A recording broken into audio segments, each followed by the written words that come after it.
All right, guys, welcome to another episode of The Conscious Endeavor. Here with Eve Catt, artist from Brooklyn, New York, painter, diviner, right? We could say Yes. a couple things there. Here we are talking about consciousness, the self, reality, psychology, spirituality, all the good stuff. So as a painter, as an artist, maybe we'll start with what inspires you. Where do you draw your inspirations from? Where does your art come from? Do you have a specific process that you dive into, or things that like ignite the fire that you paint with? Or Sure. Yeah. Well, I mean, I have a bachelor's in studio art, and I began studying art therapy because I had struggled with my mental health growing up. So art was a vehicle and a way for me to express these really complicated feelings and emotions, sensations I was having in a way that just really helped me because at the time, the stigma was even more intense, and you couldn't really talk about it openly. So it was just such an internal and isolating thing that art really just helped me to transform those yeah, feelings. it's definitely a strong outlet. Art in a way too is part of the process, I think, of like transmutation. You know Mm-hmm. what I mean? Like taking a specific energy you're feeling and bringing that out. I mean, there's kind of like a vulnerability to art as well. I mean, myself as a musician, there's kind of this element of like, you're opening a part of you. You're opening your soul to people, and that can be scary. It can be, a certain wave, I guess.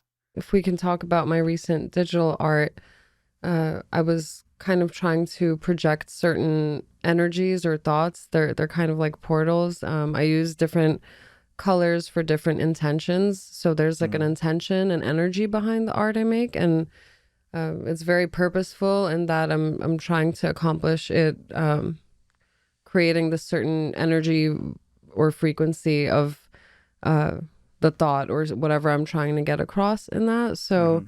it's very intentional, and I kind of like to transcribe, I guess, the energy. If I meditate on an energy and what that feeling would feel like trust, I Mm. would get That's like a cool. purple or, it just really depends, and it can be different for different people. So that's just part of one of my many processes of self-expression. Yeah, I mean, art in general, again, has this kind of element where, we're taking, something that's kind of intangible, and I guess kind of bringing it to light. There's that one painting you have where it's like four different faces.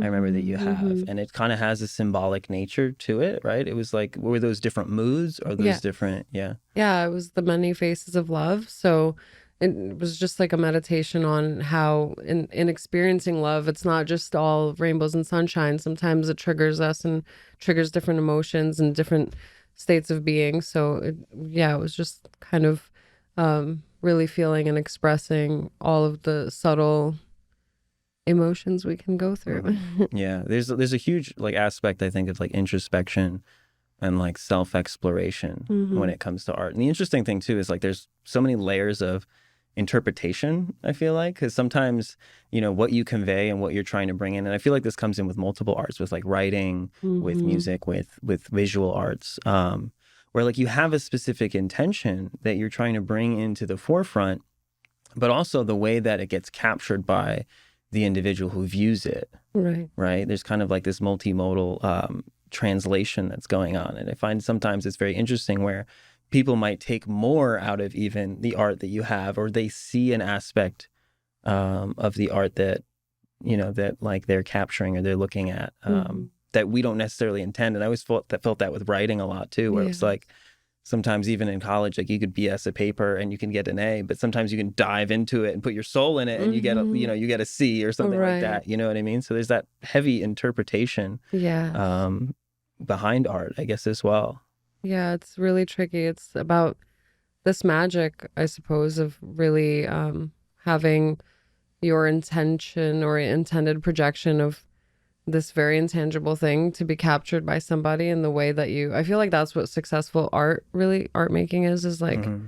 having uh properly having it properly land for somebody, like what you were trying to Yeah, share. yeah.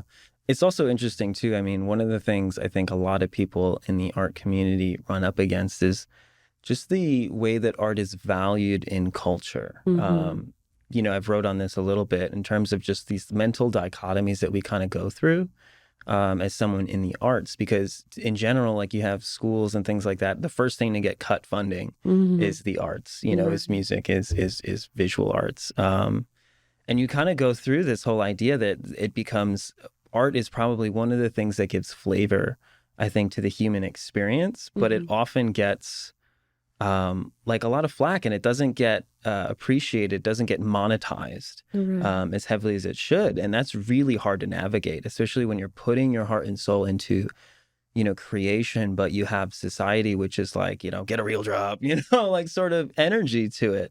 How do you navigate that process? Or like, how do you, because I mean, again, being in the arts community, you have to be the creator, you have to be the promoter and the marketer, and you have to book yourself, and you have to, it's a very daunting process, It I is. feel like. It is, especially for an introvert. Hmm. And I mean, the social media thing, and eventually ended up feeling like this whole race and trying to separate feeling like the number of followers and likes you get and, you know, how popular you are equals like how good your work is or, Hmm. how important or impactful. And it's just kind of, can be a little bit of an issue. And I've just learned to navigate my ways around that by just, I don't know, having or bringing it back to my intention of what is the purpose of me sharing this? Like, who do I want to help? I know it'll reach who it has to reach and it'll, impact people in the way it should. And I just have to trust that and let go of what am I going to get from this? How Mm. popular am I going to get? Like who am I going to meet? Like you just have to let go of Right. that and go back to the heart centered, just original. Yeah, like the purpose of the Yes. creation Mm-hmm. initially. Yeah, it's really hard, especially with everything so distracting these days, and just Mhm. to constantly have to remind yourself and not equate things to your worth or your value is Right. really challenging, especially because there's, just a handful of people doing, art in the similar vein, and maybe this person, skyrocketed to like 1,000 more followers than you like overnight, Hmm. or just Right. things like that that could just Yeah. really deter people from creating and expressing themselves, and I think that's a shame. And yeah, Yeah. I hope that it doesn't detract from people's creativity Yeah. as I mean, much as I you feel. definitely want to always have this space where, you create for the act of creation. Yes. And, thinking about who you're helping and thinking about a lot of times too, it's like you have a butterfly effect too, because sometimes Mm-hmm. somebody can see your painting and they may not even voice to you, Mm-hmm. the fact that, but they might have a dream about it like 3 days later, or it Right. might strike them in a particular way that like really sets on a practice of thinking, Yeah. which becomes really interesting. Is especially like sometimes there's this like a symbolic nature, I think, to art as well. Like I'm Mm-hmm. a really big fan of Salvador Dali, right? Yes. He's always putting the most weird things in the painting, and he's one of those artists that it's just very hard to really pull apart. I mean, even me, like studying psychology and studying the way that like impressions are made and forms are made, it's like you Mm-hmm. look at those things and sometimes there's a universality to that. Mm-hmm. But other times, like, for example, like the melting clock, maybe Right. that's, this idea that, chronological order is, flexible, or, Mm-hmm. that, how we take time and how time is kind of a prison. And if we see it, breaking down, and you know what I mean? So there's all these kind of implicit forms. But for him too, he gets into these like elephants on stilts, and it's like just this ridiculous esoteric meaning. And it's so hard to pull Right. apart. Yeah, I know you bring a lot of symbolism into your art for sure. as Yes. well. You want to break that down or talk about maybe some common themes that you like to use, or? Sure. Well, I definitely believe that symbolism resonates with everybody, and symbols of like animals and flowers. And, you know, when I use butterflies in some of my art, some people are like, oh, that reminds me of my great grandma. Every time she passed, and Mm, every time I see a monarch, I get reminded of her, and it's a sign for right. me. Or, I feel that we're all intrinsically connected on this spiritual level and with symbolism and signs. And, when we see numbers like 222, 333, I don't use that in my art, but it's like, um just something that makes me feel like we're connected in this deeper thread, in this Hmm. deeper space Yeah. that can be accessed through using symbolism.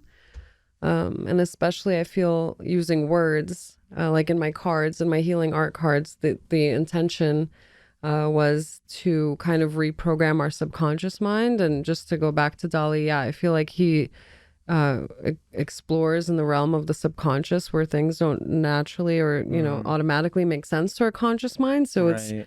a little confusing, but I kind of like to dive in those deeper realms because I feel like that is often neglected and where we can have some effect happen. Yeah. So, I mean, it's really yeah. interesting. The world of the unconscious is how it's accessed and Mm. how we get there. I mean, because a lot of times, just consciously speaking, we're so, externally driven and externally Right. motivated. I have to get here and I have to accomplish this Hmm. task and I have to do this. And we're so externally focused that we get so pulled out of our internal world. And Yes. I think art is that kind of space where we can bridge this idea of like Mm. what you see externally can kind of mirror something in the internal and again become like a catalyst, Yeah. for people, which is really cool. I agree. I really like that you use the word bridge because it's definitely like a bridge. And I feel that most people are so disconnected from their internal world and how that's driving them. Like our subconscious is so powerful, our unconscious, subconscious is so Hmm. powerful that it can drive certain behaviors and people can be like, well, I'd like to stop doing this. And then they find themselves still repeating a behavior and being like, well, I consciously decided I don't want to do that anymore. But there's something like Right. this force of habit and just subconscious beliefs that drive these behaviors and that shape us, and people I feel would benefit so much from being more connected to that and Yeah. utilizing that space more to have a positive or at least an intentional effect on their lives. Right. Yeah. I mean, an intentional effect too on their conscious mind. Yes. Right. Again, this fact that like, because in a way with like intention setting, like there can be things that trigger you in your environment. Again, the fact that we're externally motivated. I mean, Hmm. being an artist, you're very aware of like space and how it's curated. I mean, it borders on like, the use of colors and things like that. And I think a lot of times too, if you are able to kind of curate your external space Yes. to facilitate that internal reflection, it becomes really a lot easier to kind of control the flow of events, control the Mm. impulses you have. Like, Yes. you know, for me too, it's like, you want to keep your space like kind of orderly because for me, and I don't know if this happens for everybody, but for me Yeah. specifically, like sometimes if my space is out of order, like I can't think right. Like I have to have everything, orderly and clean. And it's like, then I can like actually do work, but if things are awry, it will mess with my thought process, Yeah. you know? I feel like there's a lot of research on that, how having a cluttered environment can Hmm. give you anxiety and just a whole bunch of Yeah. disordered It's things. really weird too, because then I saw this thing about Nikola Tesla's desk and how it was totally and same thing with Einstein, his desk too. Completely messy, completely all over the Mine place. too. I wonder what that says about Yeah, me. right. No, But 100%. it's Because it's better it's now. interesting. Like, where do we draw the line of like, does things? Because also sometimes too, it's like don't spend energy on things that don't really mean anything, Right. right? No one really sees the inside of my space. You know what I mean? Right, Like, right, right. it's something that helps my process, Mm-hmm. right? But does it really mean anything? Because sometimes I'll just be sitting there on the computer, just messing with all these documents I have on my computer, like all these internal things that no one ever is going to see. Right, You right, know what I right. mean? But they're like guidelines for me, which help. However, Mm. it's like, you really want to like, well, what's the external facing thing? Like what are people looking at and what's the product? And you know what I Yeah. mean? Like, Like how do those background things affect our mhm. eventual Yeah. display of I think our things? process of creation too. Yeah. I guess Um, do you personal. have specific practices you dive into that like facilitate your process of creation or? In terms of art making? Yeah. Well, it's different. It varies. For example, especially with this project, I feel kind of like I channeled a lot of it. Like I just became this open source for things to come through me, and I Hmm. just let it happen. Like this whole project I have, I can actually show you this encoded healing intention. So I would kind of make this mirrored image of these symbols and use these words like believe, believe, believe, and they all symbolize something. And as I was creating them, kind of meditate on the feeling of believing or peace. and people would tell me different flowers or animals that would kind of, resonate with them. So the more you see this image, the more it would kind of get ingrained into your subconscious mind, the more it would help you align, so to speak, with that intention or that vibration of peace. When I was making peace, for example, I would put on some peaceful music and really feel it and put it into the art. Like I would literally encode it, I guess you could say, Yeah. like a programmer of Right. computers or Cool. something with art and things like that. So Yeah, really interesting, especially the way that the mind makes associations. yeah. It kind of reminds me of the idea of like mantra. You Yes. repeat something so many times because, again, it's very hard to access the unconscious and to reprogram the unconscious. But a lot of it comes with repetition. Exactly. The more that we repeat something, and this is the whole point of like things like mantra, it's like you just keep repeating it. And it becomes, as you said, ingrained or what we say in psychology, like imprinted, and in that fact, another thing to do even then is like to then associate it with something in your conscious mind. Right. So then that way, peace, like when you have a moment of, panic or anxiety, you bring in these ideas, these peace mantra, right?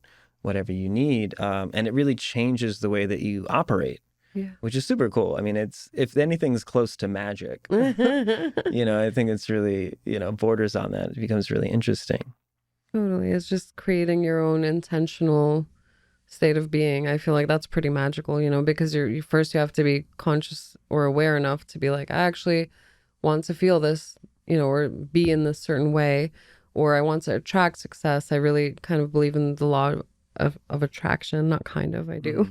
And so I try to use that in my art as well, because especially like you were saying about imprinting, doesn't it make new neural pathways? Yeah, everything you Things like learn that. Yeah. So the does, more right. repetition you have, I feel like that's also really impactful for mental health. And think that can be a great way for people to take their own power back and control of how they interpret things and interpret the world around them, and just get that locus of control back to themselves instead of, being associated or like having a label and identifying it with like over identification of I'm depressed and now this is who I am, or like I'm anxious now I have, or I'm an anxious person. Yeah, exactly. So it's just helpful, I feel, to at least try to make an effort to go towards self-empowerment and be like, okay, I might experience anxiety, I might experience depression, but how else can I navigate my own internal thought space? They're just thought forms after all. Like we can, regain our own power. I feel like a lot of mental health can take away from people's personal power, and ability to change their own state of being, because suddenly we're like victim to these states of being, and it's just, And how heavily we identify with those states becomes interesting. It's kind of like what you're touching on there. It's like the fact that, you have a bout of depression and then you think you're depressed, right? And you kind of unconsciously attach to these things. It's like, well, this is who I am. Yes. Right. And then people then perpetuate that cycle, right? Because now you've identified with the emotion that you are experiencing. Exactly. And it becomes this kind of interplay of like the experience and the experiencer. And then those things become entangled. Yes. And breaking those cognitive loops it becomes very difficult. Again, the more that you reinforce those things, the more that they're going to strengthen. You mentioned like the fact of like this neural idea too. If you look at neurons under a microscope, they literally crawl and they will find each other and reach and connect and splay out if you look at them under microscope. So that's constantly happening in your brain. There's always new wirings happening. Every experience you have, we can see it very obviously. For example, a lot of people talk about trauma, the influence of trauma and things like that. Trauma, you think about it, it's one experience that changes the way that you behave, changes the way, the wiring that your brain has. But then take that in the positive, right? All of a sudden you have a specific experience that can also change the way. But there is a kind of unconscious bias, I think, in humans to be towards the negative. Yes, right? Because exactly. we're very focused on that. And also it's, self-preservation. Right. Yeah. Right, exactly. We're trying to preserve ourselves, predict the environment all the time. So we become very hyper aware of when something goes wrong because we're trying to manage and mitigate, minimize the amount of negativity. But meanwhile, in terms of framing, right, there's a whole, if it's a glass half empty, half full thing, what are you focusing on, right? Where do you Exactly. put the place? It's really interesting. Right. I like also how you, with those cards, you also said when you had like the idea of peace, you brought in specific colors, you brought in Yeah. specific images, right? Which is really cool because then again, you're dealing with that unconscious, like, what sort of colors, Mm. influence that state of mind? How can I bring that to a person without them, without words, right? With Hmm. just, imagery becomes really interesting Yeah. in that regard. Yeah, well, for me, this project was about both the words and the imagery because, of course, if I took the words out, even people suggested to me, like, just take those words out of the middle there. You don't need them. Really? But I was like, no, the point is for, you to see them consistently and to read the words for it to get into your brain that, Right. like, this is, for now, I have trust on my fridge. So Mm-hmm. the more I just look at it in passing and just like trust in the peaceful images. And sometimes it catches me off guard still, like I'm Mm-hmm. having a stressful day and suddenly I catch it and I'm like, oh, trust. Okay. Yeah. Just in Right. this moment, just quickly. Oop. It's interesting too because it makes it like concrete. You know what I Yes, mean? In the sense that exactly. the image can be vague, it can be interpreted, it can be, Mm-hmm. it can induce a feeling state. But when you put the word there, it like concretizes it. It makes it definite. And the interesting thing is like, now they have the association of peace with this image, Mm-hmm. and I'd be Mm-hmm. curious to see if they see something of a similar color in the environment, and then all of a Mm-hmm. sudden they think peace, right? Yeah, yeah, You know what I yeah. mean? So you kind of build those associations and kind of implant Yes, little exactly. seeds there. Yeah, it's definitely like a seeding kind of Mm-hmm. uh positive, uplifting. Whoop. Mm-hmm. Yeah. Uplifting project. Mm-hmm. So you mentioned art therapy, right? Yes. So how was your foray into art therapy? And like, I Mm. mean, I'm not too familiar with some of the methods or like how it operates. I know that it can be very cathartic, for example. But how is that process? Like, what's that like? Yes. So, speaking of cathartic, that's my last name. Cat is short for catharsis because I really believe in With a K. with a Spelled with K, a K. with a K, the original spell. Anyway, so, um, yeah, the art therapy deals a lot with like different materials and how um, they can impact people's psychological processes. Like, for Mm-hmm. example, clay. If somebody's really aggressive, like you can use that clay to transmute. They don't use the words transmute, Mm.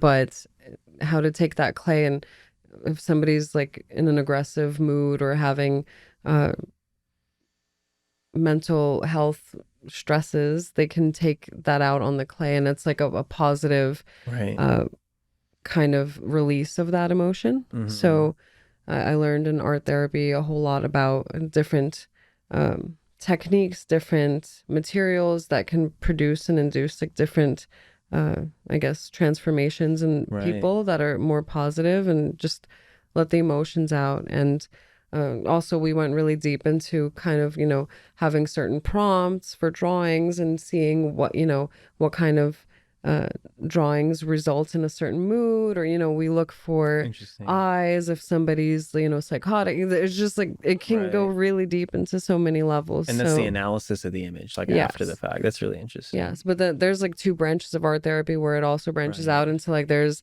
analyzing the images created, but then also making art as like a Yeah. healing for the art's sake and just you know creating, Mm-hmm. and that's healing in and of itself. But then yeah, there's kind of two different Right, right. It's streams of reflective, which is beautiful yes. about the process of art in general. Like the Mm-hmm. process of creation is its own foyer. There's actually, it reminds me of, there's this Native American quote that says, "How you build a fire is how you live your life."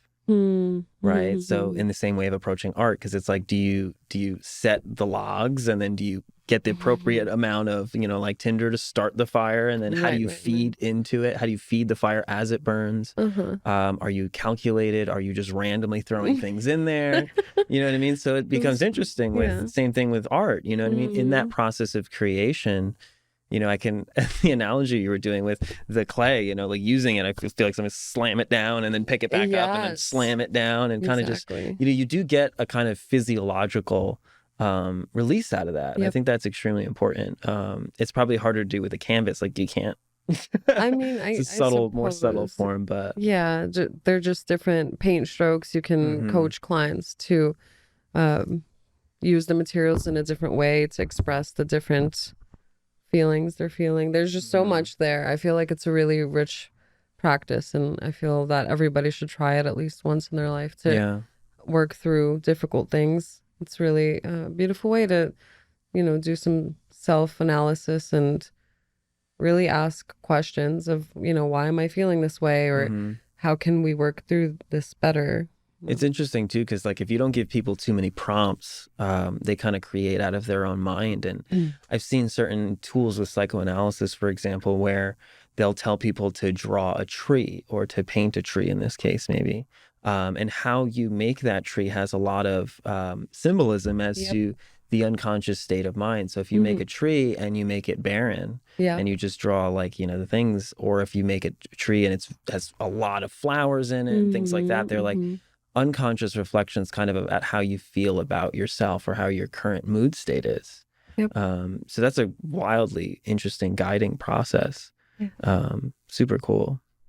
Yeah, definitely. We learned about so many projectives, but yeah, I think art therapy is great. And to me, I guess where the mental health system is great for people because it helps them navigate these difficult states, but also I feel that where it was difficult for me was how people then identify with these things they're experiencing. And I feel like true healing can't really come in when you're just always going back to like, oh, but I'm depressed. Or I hear so many times people with ADHD say Hmm. that, like, oh, I can't do that because I can't focus because I have ADHD. And then they never Right. try. I feel Right. there's so many other, Self-limiting right. It's beliefs. so Yeah. self-limiting. And it's just, I feel that there's so much more that can be done to actually free people of these things instead. Maybe, diagnose these as symptoms that a person's having, but to lock them in there with that forever Hmm. just seems a little challenging for me to, you know, participate in, Yeah. even No. if I'm trying to help from a more holistic perspective. And that's how I got more into holistic healing. Um, so yeah, it's been a whole journey Mhm. uncovering all these things and different healing practices. Yeah, again, people are identifying with their Mm. symptomology, rather than um, being more, I think, having empathy for themselves and Yes. saying, okay, this is what I'm going through right now. Mm-hmm. Because again, you can change tomorrow. Mm-hmm. Obviously we see the grander scheme, and I think cognitively we accept the fact that I can be someone different next year, Right, right. or in 5 years from now, I can be here. I think it's a little easier to accept, but in terms of radical change, it is possible and it is doable. But again, it comes down to these presuppositions or predispositions we have about the self, Yeah. which is very Western based. The whole idea Right. of diagnosis is to say, this is Yes. what you are and this is who you are. Mm-hmm. And it solidifies. And as the same thing, this makes concrete by putting the word on it. You know what I Mm-hmm. mean? And then people accept that and they say, okay, I'm not capable of change. And you know psychology, they talk about the flow state all the time. Yes. People talk about flow, but it's literally, there was a psychologist, I think in the 70s, I believe,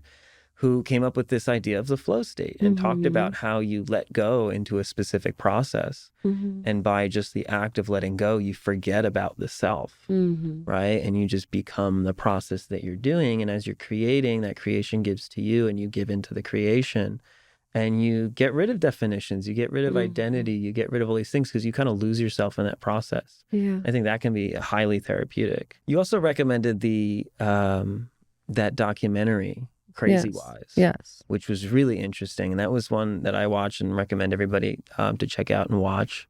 But it was a story of several people with mental health issues, and really talked about how the West dealt with issues of mental health, and how, again, we have this kind of concretization of like, this is the personality and this is, again, the product. I think a lot of times we think we are the product of our environment to some extent. If we come from a certain place, we end up being a certain Right. person. Yes. But cognitively reframing that, especially also in the Eastern way, that the self is illusory, it's an illusion, right? It's just the story that we're telling ourselves right now. And again, with enough repetition, right? Because the thing is, again, people don't think change is possible in the immediate, Mm-hmm. right? But with Mm-hmm. enough repetition and enough Right. letting go of those identities and of those narratives, people get to deeper spaces, Mm-hmm. But with that film, that was super crazy. It was super good. Again, just the way that the West deals with mental health. I mean, do you have anything to comment on in terms of like that process, or how that operates? Sure. Yeah. I mean, in other cultures, if somebody's exhibiting mental health symptoms, uh, they're kind of seen as maybe somebody who's gifted, or maybe a practitioner that, or a Hmm. healer that can help other people.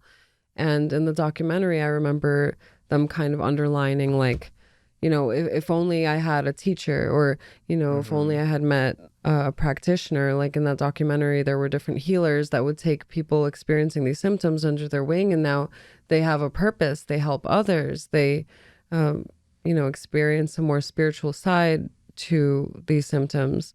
And I feel like there's a lot to be said with how that can lead us, like a spiritual crisis, can lead us to Hmm. connecting more deeply with our spirits and ourselves as well. Reframing, maybe a depressive episode is actually like a spiritual experience to awaken you to something deeper than Right. yourself. Yeah. So I feel like that um, documentary was great in touching on how the current system in place can rob people of that, and give people a trajectory into something much worse than Yeah. if they had the correct resources, or the proper teachers, or actual healers that will mitigate these issues, instead of Yeah. just glossing them over with medications and having people become dependent and reliant on these Right. things Yeah. over time. It's interesting. There's the one Jim Carrey quote where he says, that depression is like your avatar telling you Yeah. that you got to change some shit up. Yeah, yeah. But again, we get locked into those states, and also, the fact that a lot of us are in survival mode, and it's like, I Totally. have to go to work and I have to do these things, and we don't get breaks. And the work-life balance here in the West is something that does lead to mental health crises. Mm-hmm. I mean, you see people having midlife crises all the time. It's like, Right. you go through the motions and you think you do all the things right, and then you're Right. no happier than Mm-hmm. when you were chasing that thing, or you finally get that thing and you get that promotion, you get in that office, and then you're there and you're like, I still, you don't feel any different, because again, I think in a way, our goal in life should be to kind of cultivate a sense of peace and a sense Mm. of awareness and acceptance of who we are and what we are, and not always trying to monetize and Yep. productive, become these productive. And it kind of echoes the idea we were talking about before with art, and like, well, now you got to monetize it. Now you got to sell these Yes. things, and now you got to do this. And it's like, why Yes. can't I just, create for the process of Right. creation? Inspire other people, inspire Mm-hmm. myself when I'm feeling down. I feel that when I get into the flow state, any issues that were bothering me, just I feel that they kind of leave me, at least in that moment of time. So I Mm-hmm. just feel very, very much at peace creating and just being with myself and with that process. Mm-hmm. So Mm-hmm. yeah, it's great. I mean, there's deeper states I think that we get into Yeah. as well. And that's also, again, something the West isn't normally accustomed to. Again, being externally focused, thinking about what you're going to eat and what you're going to watch on Netflix. We don't really dive into the esoteric. We don't dive into a lot of Western esoteric systems are kind of dead. Mm-hmm, mm-hmm, Eastern, which is why I think Eastern ideology took over here, and was so widely accepted, because we mm-hmm. lost our practice of finding deeper nature, Yes. something that art can bring about, in terms of talking about the unconscious, like how do we connect with those deeper facets of ourselves, which do exist. Mm-hmm, It's just, I think art in a way too, in that flow state is a way of, tapping into it and diving into it, mm-hmm. letting go of the idea of the self and letting go of conditions and things like that. You just get into a space where you're creating for the sake of creating. It's really beautiful. Yeah. And I feel that if we talk about in terms of vibration, oh, found it, found my thought, brought it back. So I feel that energy is a big part of this mental health and just awareness. There's that scale. Do you know about the vibrational scale, like high For vibration? moods, yeah, I've Yeah. seen. So I just feel like there's a lot of energetics behind mental health. Like when you're in a lower state, you're like Mm-hmm. vibrating at a lower level. It Right. just kind of makes sense to me. And Right. Or like when lethargy, like when you're not feeling motivated, there's a very low kind of energy state. Yeah, Yeah. versus, if you're creating, I feel it kind of goes on the spectrum of destruction and creation. And when you're creating something, music, you kind of feel this, you're generating this energy and you're kind of lifting yourself up, I guess. And, you know, um, I feel music and art can be kind of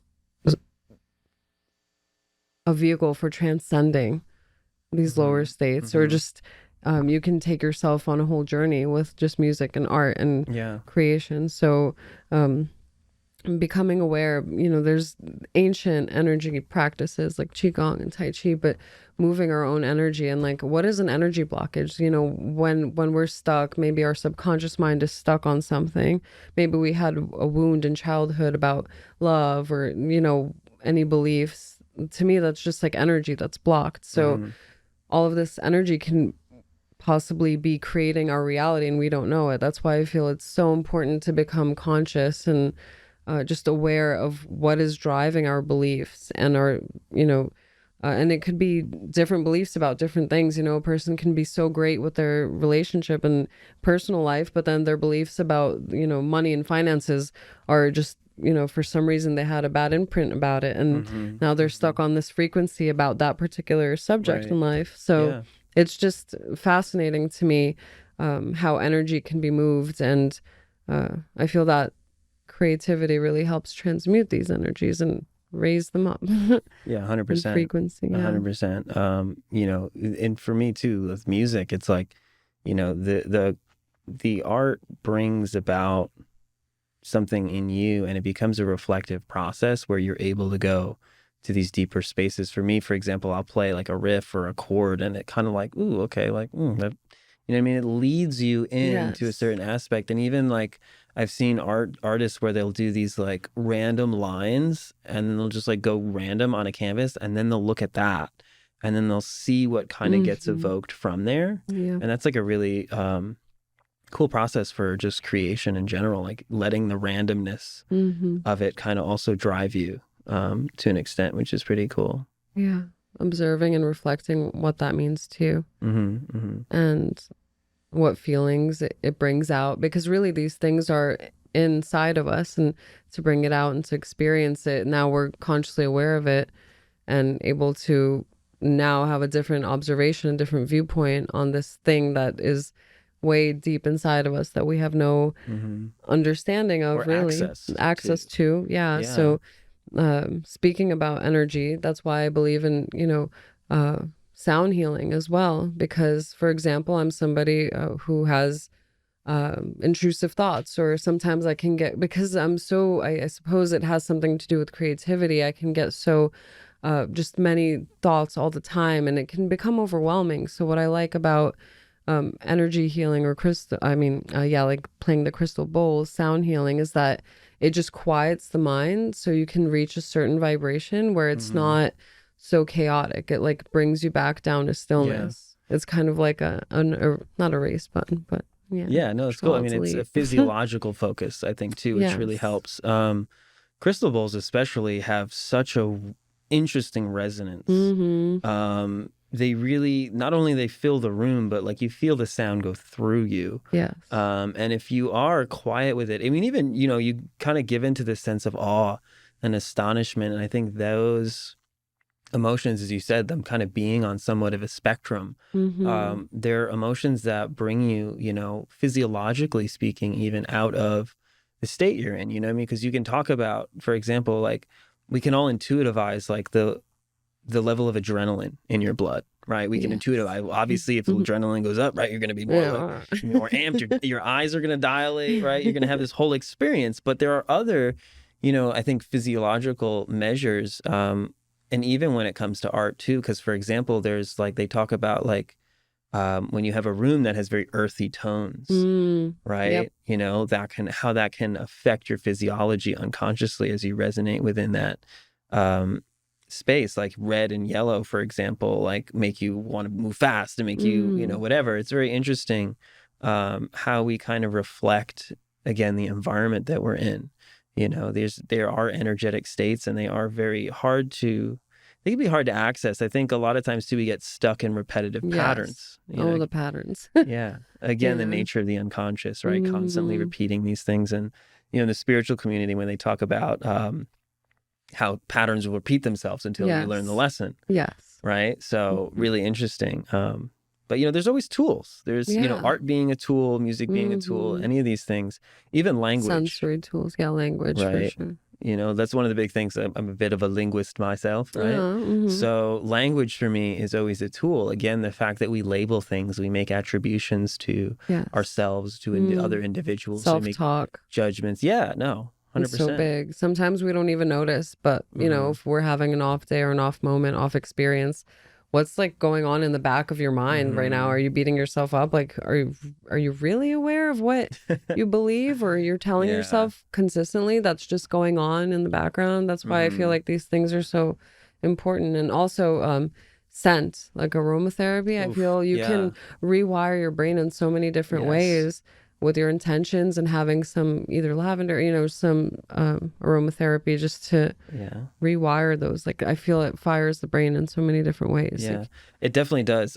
Scent, just even to comment on that briefly, is one of the first senses, chemotaxis, being able to sense chemicals in your environment, because certain chemicals are good, like, you know, certain other ones are not. So we have to avoid certain ones. And we obviously, food gives off specific chemicals, but it's one of the only senses that doesn't enter the thalamus, which is a part of our brain. It's just kind of the gatekeeper, which leads into higher thought processes and lower thought processes. But scent goes directly into the brain. It goes directly to the amygdala, which is our fear center. It goes directly into the hypothalamus to release chemicals. And a lot of people who get exposures to specific scents in laboratories, they a lot of times the memories they bring up are very early in life. Interesting. Because again, there's no filter. So you smell a smell and it comes back to the first time that you experienced that smell, right? So there's this wild connection with how that influences the body. And even to say there are different brain areas to the ones that sense, actually scent and perceive the smell.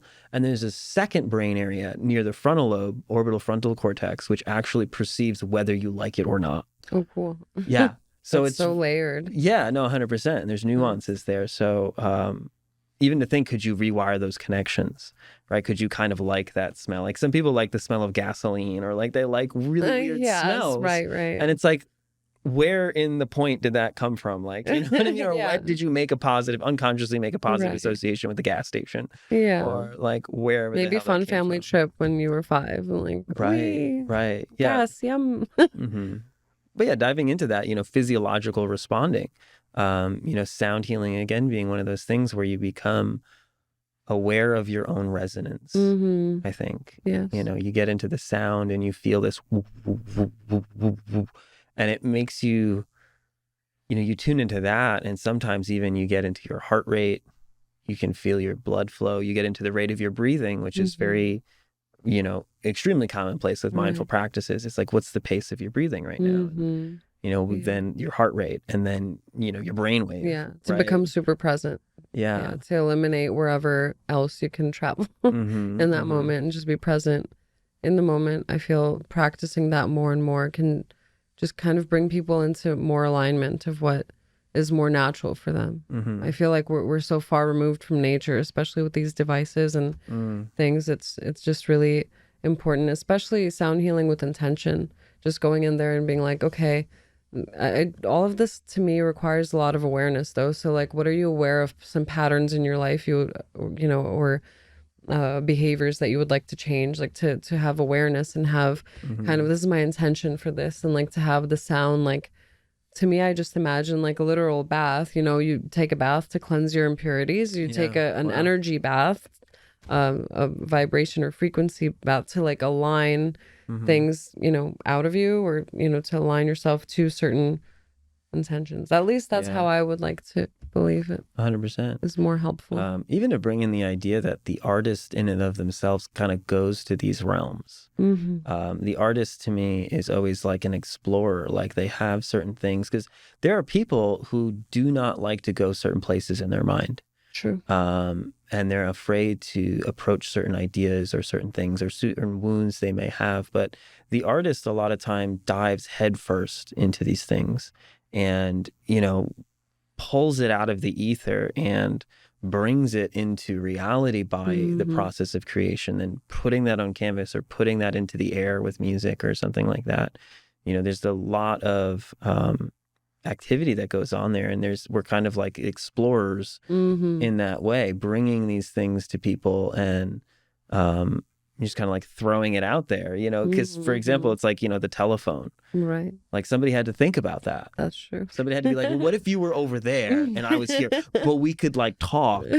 Right. And they used to do it through tubes, you know what I mean? And then we got more Paper refined, clips, and then yeah. we could translate it into a wire and then retranslate it on the other side, right? And this transmission and, again, it's just a vibration, which is translated. Even talking about art as we did before, you create something, Right. you put it on the canvas, it gets interpreted on the other side by the observer of the art, right? So this kind of idea of transmission that's always going on. And, you have to be in tune to perceive it. Yeah. Were you in tune with the artist when they created what they made? Right? Yeah, like, it's always a thing. Interesting how you're mentioning being in tune or resonating or aligning. It's like the radio frequency, like you can tune the dial until you get that. Are you like, off the correct frequency or station? Are you aligned to what your desires are? Are you aligned to what your intentions are? Or are you like, narrowing it down? Are you getting static right now about things? Even, to tune, for example, you have to even think about the receiver, because does the radio work, right? Because in order to turn that dial and properly receive these frequencies, there has to be a mechanism for doing so. And first of all, like we used to have antennas, because antenna is a large piece of metal which is conductive, right? And then as a radio wave or an electrical wave moves through that conductive material, it's literally receiving it, because we have matter, because we have a physical vessel. We're constantly like, we can feel the sun on our skin, right? But it gets interesting, when we talk about these deeper states, where are you receiving information? Where are you getting your information from? Especially with the artist, like sometimes inspiration just boom, just hits you. You'll be in the shower and you're like, oh my God, I have to write that down. Like, wherever you are. And it's like, what draws that, like what? Being open for it, to it. Yeah. Being available, making yourself like available. I mean, it always kind of happens too when you're like idle. Yeah. You know what I mean? So it's like when we kind of, I love the phrase of like getting out of your own way. Yeah. When you kind of like turn your brain off and you're just sitting there and all of a sudden you're like, oh my God, like, it just hits you. And it's very interesting, like, because again, the conscious mind being very externally focused. And I always like to say that the conscious mind is the baby in charge of the supercomputer.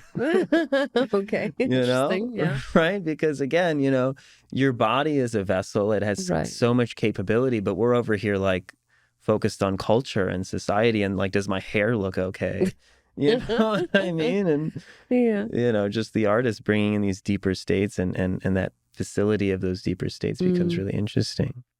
Yeah. And to echo even, crazy wise, right? Like these ideas, like, do we have mentors or teachers who are aware of those spaces and actually help facilitate those spaces? And I think art therapy in a way is kind of like similar in a sense, because you are guiding the individual into their creative process. Totally. Yeah, definitely. It's a kind of relationship in that way, that you're the guide and but also as you're becoming that guide, you're also learning something as well, because you're going on this journey together, really. I feel so. I kind of don't like that hierarchy of like, I'm the wise person that is wiser than you, and you come and I'll show you some things and then you'll feel better. No, I feel that bouncing off from each other, both people learn. Especially like, for example, I also read tarot cards, so the language of those symbols and reflecting into what people are telling me or what they're saying or what they're stuck on, it just reflects back to me. I mean, sometimes I feel like I'm pulling information from, some higher realm that's a whole different tangent, but I feel that it's helpful when people can see that you're on the same level to them, that you're not like their guru or their guide, Right. that you're just simply there to reflect back to them what they're not seeing. Like, Yeah. I'm just your mirror, and what Right. is it that I can help you become more aware and conscious of? I'm not telling your future, I'm not looking in a crystal ball saying like, if you Right. do this, this will certainly happen. It's Right. more, how can I use these tools to better affect my situation? Yeah, and you facilitate kind of their own personal reflection. Exactly. Yeah. It's about facilitation, I feel. Yeah. More than Mm-hmm. this. Yeah. Like, I know all now just because I had some experiences in my Right, day, right. I mean, studying the archetypes, studying associations, studying Right. how those things operate can be helpful. And again, they are tools to some extent. But, again, that perspective of that, we all have our own kind of internal reference. And it's really just about how do we get back to ourselves, Mm-hmm. right? It Yep. becomes a really interesting process. Yeah. Like, what is healing? Healing to me is coming from a place that's disconnected and disjointed. I feel when people are suffering from mental health states, Mm-hmm. they're separate from the all. They're separate from being present. They're separate. So healing to me is just coming back, unifying, Right. becoming Yeah, people talk even one. about Yeah. like when does that process of healing end, right? If you Right. constantly say Exactly. I'm healing, right? It makes this constant like kind of uphill battle. Like Oh, I have to right. do these things where, Right. I think diving into that natural acceptance, Yes. getting into flow state, leaving behind, kind of dropping the weights that we Yes. hold, becomes like a very interesting process. Yeah. So if you guys want to go a little bit deeper into the healing process, Eve Cat, dive in, links in the description for that. Diviner, card reader, painter, lovely woman, entrepreneur, Eve Cat. Check Thank the you. links in the description. Thank you for Thank you being so on the show. much. I had a great time. I really Cool. just love sharing what I've learned through my struggles and hoping that it can help anyone else out there, in any way, shape, or form. So thanks. Diving a little into the artistic mind. Very cool. See you guys next time. Conscious Endeavor. Bye.